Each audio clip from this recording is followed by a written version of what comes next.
ਹੁਣ ਅਸੀਂ ਮੋਦੀ ਦੀ ਗਿਮਿਕਰੀ, ਨੌਟੰਕੀ, ਡਰਾਮੇਬਾਜ਼ੀ ਉਸ ਦਾ ਜ਼ਿਕਰ ਕਰਦੇ ਹਾਂ। ਕੁਦਰਤੀ ਮੇਰੀ ਨਜ਼ਰਾਂ 'ਚੋਂ ਪਰਮਪਾਲ ਸਿੰਘ ਸਭਰਾਂ ਉਹਨਾਂ ਦੀ ਛੋਟੀ ਜਿਹੀ ਲਿਖਤ ਗੁਜ਼ਰੀ, ਪਰ ਉਹਦੀ ਗੱਲ ਕਰਨ ਤੋਂ ਪਹਿਲਾਂ ਅਸੀਂ ਦੱਸ ਦਈਏ, ਅਸੀਂ 2 ਦਿਨ ਪਹਿਲਾਂ ਦੇ ਪ੍ਰੋਗਰਾਮ ਦੇ ਵਿੱਚ ਕਿਹਾ ਸੀ ਕਿ 2027 ਦੀਆਂ ਪੰਜਾਬ ਵਿਧਾਨ ਸਭਾ ਚੋਣਾਂ ਜਿੱਤਣ ਦੇ ਲਈ ਬੀਜੇਪੀ ਨੇ ਲੰਗਰ ਲੰਗੋਟੇ ਕਸੇ ਹੋਏ ਨੇ।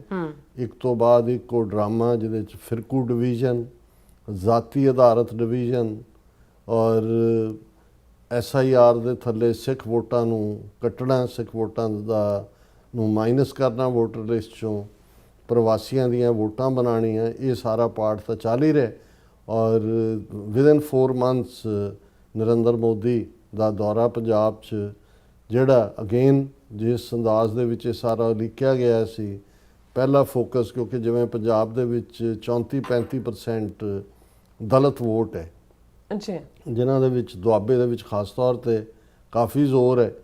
ਸੋ ਬੀਜੇਪੀ ਦੀ ਜਿਹੜੀ ਖੇਡ ਹੈ, ਜਿੱਥੇ ਉਹਨਾਂ ਨੇ ਜਿਹੜੀ ਉਹਨਾਂ ਦਾ ਸੋ ਕਾਲਡ ਸੋਸ਼ਲ ਇੰਜੀਨੀਅਰਿੰਗ ਹੈ, ਉਹਦੇ ਥੱਲੇ ਉਹ ਪੰਜਾਬ ਦੇ 32-33% ਜ਼ਿਮੀਂਦਾਰ ਵਰਗ ਨੂੰ, ਜਿਹੜਾ ਸਿੱਖੀ ਨਾਲ ਵੀ ਜੁੜਿਆ ਹੋਇਆ, ਅਕਾਲੀ ਪੋਲੀਟਿਕਸ ਦੇ ਵੀ ਹੱਬ ਰਿਹਾ ਹੈ, ਜਿਹੜਾ ਐਜੀਟੇਸ਼ਨਸ ਨੂੰ ਵੀ ਕਿਸਾਨ ਨੇ, ਉਹਨਾਂ 'ਚੋਂ ਮੈਜੋਰਿਟੀ ਜਿਹੜਾ ਕਿਸਾਨ ਅੰਦੋਲਨ ਹੈ ਉਸ ਦਾ ਵੀ ਜ਼ੋਰ, ਔਰ ਪੰਜਾਬ ਦੇ ਵਾਰਿਸ ਜਾਂ ਖਾਲਿਸਤਾਨ ਦੀ ਤਹਿਰੀਕ ਦੇ ਲਈ ਵੀ ਜਿਹੜੀ ਹੈ ਵੱਡੀ ਜਿਹੜੀ ਆਵਾਜ਼ ਉਸ 'ਚੋਂ ਨਿਕਲਦੀ ਹੈ। ਸੋ ਉਹਨਾਂ ਨੇ ਦੇਖਿਆ ਕਿ ਵੀ ਇਹਨਾਂ ਨੂੰ ਪਾਸੇ ਕਰੋ। ਜਿਹੜੀ ਸੋਸ਼ਲ ਇੰਜੀਨੀਅਰਿੰਗ ਹਰਿਆਣੇ 'ਚ ਕੀਤੀ ਕਿ ਵੀ ਜਾਟ ਹੈ, ਜਾਟ ਉਹਨਾਂ ਇੱਕ ਜਾਟ ਆਬਾਦੀ ਹੈ, ਉਹਨਾਂ ਨੂੰ ਪਾਸੇ ਕਰਕੇ ਬਾਕੀ ਸਾਰੇ schedule caste, backward class, Hindu ਆਬਾਦੀ, ਉਹਨਾਂ ਨੂੰ ਉਹਨਾਂ ਜਿਹੜਾ ਹਰ ਇੱਕ ਨੂੰ ਮੁੰਡੇ ਦੇਈ ਜਾਓ ਔਰ ਉਹਨਾਂ ਨੂੰ ਜਿਹੜਾ ਮਾਈਨਸ ਕਰੋ ਇਲੈਕਟਰਲ ਪੋਲਿਟਿਕਸ। ਔਰ ਬੜੀ ਇਸ ਕਾਮਯਾਬੀ ਦੇ ਨਾਲ ਇਹ ਮਾਡਲ ਉਹਨਾਂ ਨੇ ਪਹਿਲਾਂ ਮਨੋਹਰ ਲਾਲ ਖੱਟੜ, ਉਹਨੂੰ ਮੁਲਤਾਨੀ ਝਾਂਗੀ ਹਿੰਦੂ ਨੂੰ ਬਣਾਇਆ, ਹੁਣ ਜਿਹਨੂੰ ਨਸੀਬ ਸੈਣੀ ਕੇ ਕੌਣ ਹੈ, ਔਰ ਉਹਦੇ ਪੱਗ ਬਣਾ ਕੇ। ਔਰ ਸਿੱਖ ਪੰਜਾਬ ਦੇ ਵਿੱਚ ਵੀ ਇਸ ਇਨਫਲੂਐਂਸ ਨੂੰ ਕਰਨ ਦੇ ਲਈ ਉਹ ਨਸੀਬ ਸੈਣੀ ਦੇ ਸਿਰ 'ਤੇ ਵੀ ਪੱਗ ਬੰਨੀ ਹੁੰਦੀ ਹੈ।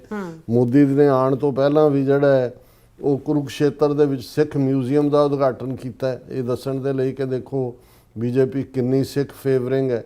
ਹੁਣ ਮਿਊਜ਼ੀਅਮ ਦੇ ਵਿੱਚ ਮੁੜ ਕੇ ਉਹਨਾਂ ਨੇ ਬੰਦਾ ਵੈਰਾਗੀ ਤੋਂ ਲੈ ਕੇ ਉਹ ਤੇਜਾ ਸਿੰਘ ਸਮੁੰਦਰੀ, ਜਿਹਨੂੰ ਹੁਣ ਬੀਜੇਪੀ ਦਾ ਹੀ ਸ਼ਹੀਦ ਬਣਾਉਣ ਦੀ ਕੋਸ਼ਿਸ਼ ਕਰ ਰਹੇ ਨੇ, ਉਦੋਂ ਤੱਕ ਦੀਆਂ ਮੂਰਤਾਂ ਲਾਉਣਗੇ ਬਾਕੀ। ਲੇਕਿਨ ਪੰਜਾਬ ਦੇ ਵਿੱਚ ਇਸ ਵਿਜ਼ਿਟ ਦੇ ਦੌਰਾਨ ਜਿਹੜਾ ਫੋਕਸ ਸੀ ਕਿ ਜੀ ਛਹਲਟਾ ਵਾਰਾਣਸੀ ਸੰਤ ਰਵਿਦਾਸ ਟ੍ਰੇਨ 650 ਸਾਲਾ ਭਗਤ ਰਵਿਦਾਸ ਜੀ ਦੇ ਪ੍ਰਕਾਸ਼ ਪੁਰਬ ਨੂੰ ਸਮਰਪਿਤ ਜਿਹੜੀ ਹੈ ਉਹ ਹੋਏਗੀ।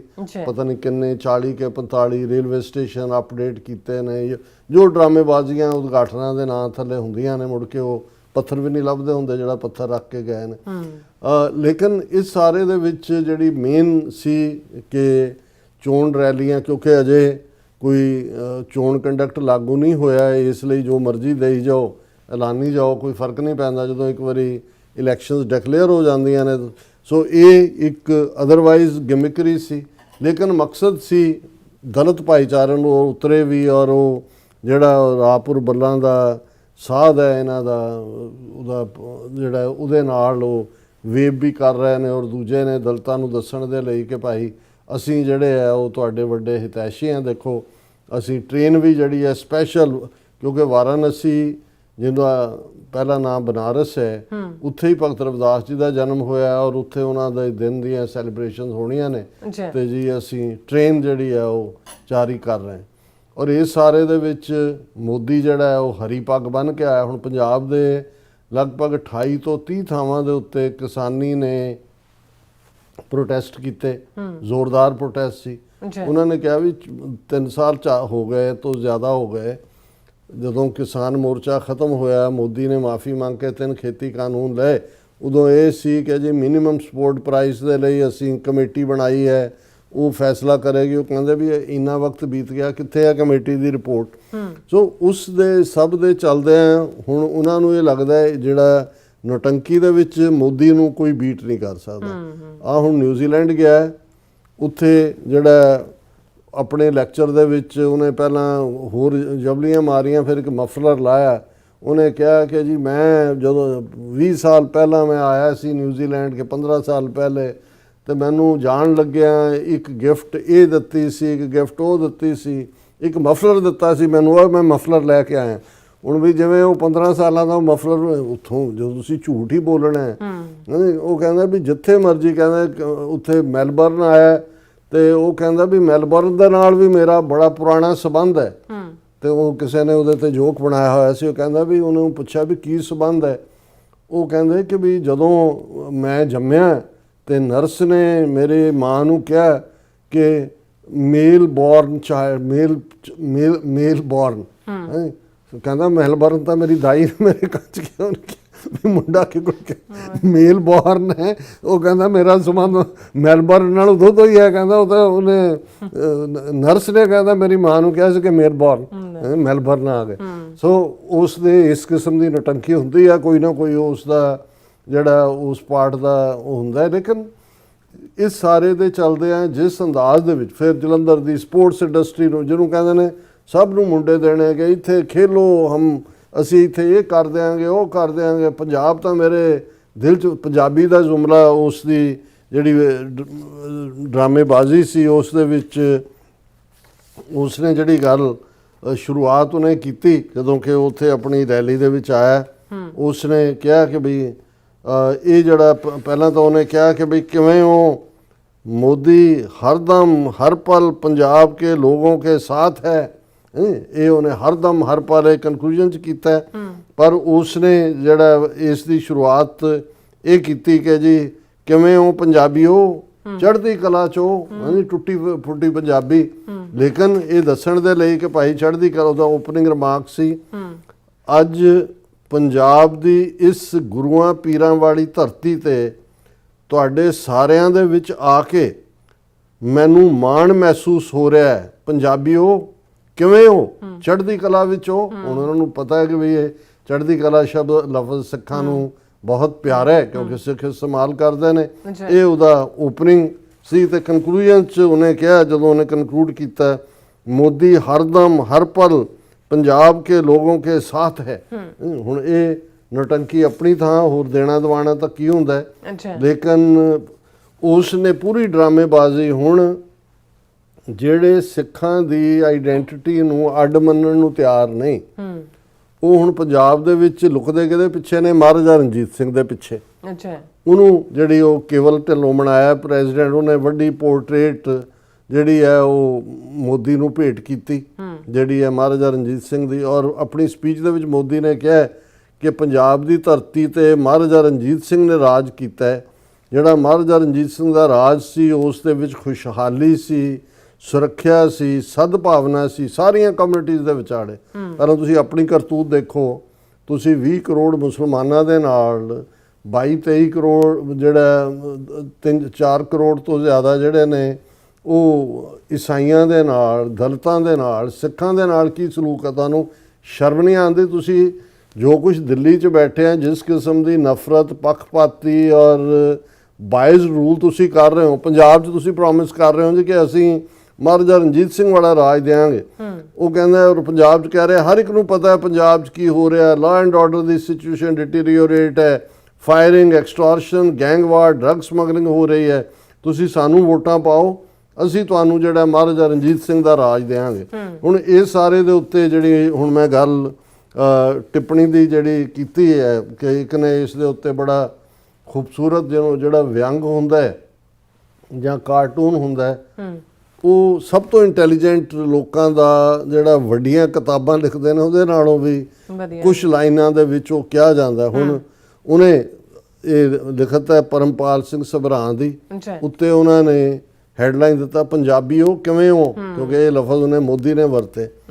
ਉਹ ਕਹਿੰਦਾ ਵੀ ਇੱਕ ਵਾਰ ਕਿਸੇ ਜ਼ਿਮੀਂਦਾਰ ਦੀ ਕਪਾਹ ਦੀ ਫਸਲ ਬਹੁਤ ਸੋਹਣੀ ਹੋਈ, ਸਾਰਾ ਖੇਤ ਕਪਾਹ ਦੇ ਰੂੰ ਨਾਲ ਲੱਦਿਆ ਪਿਆ ਸੀ। ਜ਼ਿਮੀਂਦਾਰ ਨੇ ਖਿੜੀ ਕਪਾਹ ਦੇਖ ਕੇ ਸੋਚਿਆ ਕਿ ਇਸ ਵਾਰ ਸਾਰਾ ਕਰਜ਼ਾ ਉਤਰ ਜਾਊਗਾ, ਘਰ ਦੀ ਛੱਤ ਵੀ ਨਵੀਂ ਹੋ ਜਾਊ।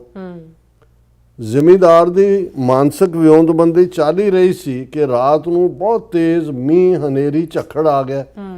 ਜ਼ਿਮੀਂਦਾਰ ਦਾ ਕਲੇਜਾ ਚੀਰਿਆ ਗਿਆ, ਫਸਲ ਮਾਰੀ ਗਈ। ਭਿੱਜਦੇ ਜ਼ਿਮੀਂਦਾਰ ਦੇ ਹੰਝੂ ਮੀਂਹ ਦੇ ਪਾਣੀ ਵਿੱਚ ਵੀ ਨਹੀਂ ਲੁਕ ਰਹੇ ਸਨ। ਬਿਜਲੀ ਕੜਕਦੀ ਦੇਖ ਜ਼ਿਮੀਂਦਾਰ ਦਾ 4 ਸਾਲ ਦਾ ਨਿੱਕਾ ਮੁੰਡਾ ਆਪਣੇ ਪਿਤਾ ਨੂੰ ਪੁੱਛਦਾ ਹੈ, ਪਾਪਾ ਆ ਬਿਜਲੀ ਕਿਉਂ ਕੜਕਦੀ ਹੈ? ਹੌਕਾ ਹਿੱਕ ਵਿੱਚ ਘੁੱਟ ਕੇ ਜ਼ਿਮੀਂਦਾਰ ਨੇ ਨਿਆਣੇ ਨੂੰ ਕਿਹਾ, ਪੁੱਤਰ ਰੱਬ ਟਾਰਚਾਂ ਮਾਰ-ਮਾਰ ਕੇ ਦੇਖ ਰਿਹਾ ਹੈ ਕਿ ਕਪਾਹ ਦਾ ਕੋਈ ਟਿੰਡਾ ਬਚਿਆ ਤਾਂ ਨਹੀਂ। ਸੋ ਇਹ ਉਹਨਾਂ ਨੇ ਕਿਹਾ ਕਿ ਅੱਜ ਹਰ ਪੱਖ ਤੋਂ ਲੁੱਟੇ ਪੁੱਟੇ ਟੁੱਟੇ ਖੁੱਸੇ ਕਰਜ਼ੇ ਦੀ ਮਾਰ ਨਾਲ ਹੰਭੇ ਹਾਰੇ ਪੰਜਾਬ ਨੂੰ, ਨਸ਼ਿਆਂ 'ਚ ਮੁੱਕੀ ਜਵਾਨੀ ਤੇ ਨਿਗਰਦੀ ਕਿਸਾਨੀ ਨੂੰ ਸਾਡੇ ਦੇਸ਼ ਦੇ ਹਾਕਮ ਟਾਰਚਾਂ ਮਾਰ-ਮਾਰ ਕੇ ਵੇਖ ਰਹੇ ਨੇ ਕਿ ਕੋਈ ਕਿਨਾਰਾ ਬਚਿਆ ਤਾਂ ਨਹੀਂ। ਇਹ ਹੈ ਜਿਹਦੇ 'ਚ ਮੈਂ ਸਮਝਦਾ ਵੀ ਇੱਕ ਬਰੀਫ ਮੈਸੇਜ 'ਚ ਤੁਸੀਂ ਇਹਨਾਂ ਦਾ ਜੋ ਹਾਲ ਹੈ, ਜੋ ਜਿਵੇਂ ਇਹ ਸਾਰੇ ਸਿੱਖੀ ਨੂੰ ਔਰ ਸਾਡੇ ਇਸ ਪਾਰਟ ਨੂੰ ਦੇਖਦੇ ਨੇ, ਔਰ ਇਸ ਦੇ ਉੱਤੇ ਸਾਡੀ ਭੈਣ ਅਮਨਜੋਤ ਕੌਰ ਉਹਨਾਂ ਦਾ ਵੀ ਇੱਕ ਬਰੀਫ ਜਿਹੀ ਟਿੱਪਣੀ ਹੈ, ਔਰ ਉਹਨਾਂ ਨੇ ਇਹ ਕਿਹਾ ਕਿ ਵੀ Modi's rally was mostly empty, not a single Sikh in his rally, mostly Hindus, and that too only BJP workers or RSS, BJP ਕਾਰਿਆਕਰਤਾਸ imported from other states. Punjab 'ਚ ਵੀ ਬਥੇਰੇ ਨੇ ਪ੍ਰਵਾਸੀ ਲਿਆ ਕੇ ਬਿਠਾਏ। His Punjabi was also pathetic. ਹੁਣ ਇੱਥੇ ਜਦੋਂ ਆਇਆ ਸੀ ਹਿਊਸਟਨ, ਉਦੋਂ ਵੀ ਕਹਿੰਦਾ ਸੀ ਕਿ ਇਹ ਚੰਗਾ ਸੀ ਕਿ ਵੀ ਹਰ ਇੱਕ ਨੂੰ ਉਹ ਆਪਣੇ 4-5 ਬੋਲੀਆਂ ਬੋਲ ਕੇ ਦੱਸ ਰਿਹਾ ਸੀ। No one paid attention to him. This time I didn't even bother to listen to follow updates of what he said, but all I know is that his rally was a failure with empty seats, not Sikhs in it, no so-called loud cheers he is used to, ਕਿ ਕੋਈ ਤਾੜੀਆਂ ਨਹੀਂ ਵੱਜੀਆਂ, ਕੋਈ ਦੂਜਾ ਨਹੀਂ ਹੋਇਆ। Till ਤਾਂ ਉਹਨਾਂ ਨੇ ਲਾਇਆ ਹੋਏਗਾ ਉਸ ਕਿਸਮ ਦੇ ਪਗੜੀ ਧਾਰੀ ਜਿਹੜੇ ਇਕੱਠੇ ਕੀਤੇ ਹੋਣਗੇ, ਲੇਕਿਨ ਹੁਣ ਉਹ ਬਿਲਕੁਲ ਜਿਵੇਂ ਵੀਰ ਸਭਰਾ ਨੇ ਕਿਹਾ ਕਿ ਵੀ ਉਹ ਜਿਵੇਂ ਜ਼ਿਮੀਂਦਾਰ ਆਪਣੇ ਬੱਚੇ ਨੂੰ ਕਹਿੰਦਾ ਵੀ ਰੱਬ ਟਾਰਚ ਮਾਰ ਕੇ ਦੇਖ ਰਿਹਾ, ਕੋਈ ਬਚ ਤਾਂ ਨਹੀਂ ਗਿਆ ਕੋਈ ਕਪਾਹ ਦਾ ਫੁੱਟਾ। ਤੇ ਇਵੇਂ ਹੀ ਇਹ ਹੁਣ ਦੇਖ ਰਹੇ ਤਬਾਹੀ ਲਈ। ਹੁਣ ਜਿਵੇਂ ਪੰਜਾਬ ਦੇ ਹੈਲਥ ਮਿਨਿਸਟਰ ਨੇ ਪ੍ਰੈਸ ਕਾਨਫਰੰਸ ਕਰਕੇ ਕਿਹਾ ਕਿ ਡਰੱਗਸ ਪੰਜਾਬ ਦੇ ਵਿੱਚ ਸੈਂਟਰ ਲਿਆ ਰਿਹਾ, ਉਹ ਬਿਠਾਇਆ ਹੋਇਆ ਹੈ। ਬਿਸ਼ਨੋਈ ਉਹਨੇ ਡਾਟਾ ਦਿੱਤਾ ਕਿ ਭਾਈ ਇੰਨੇ ਜਿਹੜਾ ਇਸ ਅੰਦਾਜ਼ ਦੇ ਵਿੱਚ ਵੀ 80% ਡਰੱਗਸ ਜਿਹੜੀਆਂ ਨੇ ਪੰਜਾਬ ਦੇ ਵਿੱਚ ਡੰਪ ਕੀਤੀਆਂ ਜਾ ਰਹੀਆਂ। ਸੋ ਅਸੀਂ ਸਮਝਦੇ ਹਾਂ ਵੀ ਇਹਨਾਂ ਨੇ ਅਜੇ ਗਿਵ ਅਪ ਨਹੀਂ ਕਰਨਾ ਹੈ, ਲੇਕਿਨ ਇਹ ਜਿਹੜੀ ਸ਼ੁਰੂਆਤ ਦੇ ਵਿੱਚ ਇਹਨਾਂ ਦਾ ਇੱਕ ਬਹੁਤ ਵੱਡਾ ਜਿਹੜੀ ਹੈ ਪੋਪ ਲੀਲਾ ਜਿਹੀ ਕਰ ਰਹੇ ਨੇ। ਅਜੇ ਜਿਉਂ-ਜਿਉਂ ਹੋਏਗਾ ਇਹ ਖਰੀਦਣਗੇ ਵੀ, ਔਰ ਜਿਵੇਂ ਸਾਡੇ ਵੀਰ ਹਰਕੀਰਤ ਸਿੰਘ ਕਹਿੰਦੇ ਸੀ ਵੀ ਅਦਰਵਾਈਜ਼ ਤਾਂ ਨਹੀਂ ਸਿੱਖ ਇਹਨਾਂ ਨੂੰ ਵੋਟਾਂ ਪਾਉਂਦੇ, ਪਰ ਇਹਨਾਂ ਨੇ ATM ਔਰ ਦੂਸਰੀਆਂ ਜਿਹੜੀ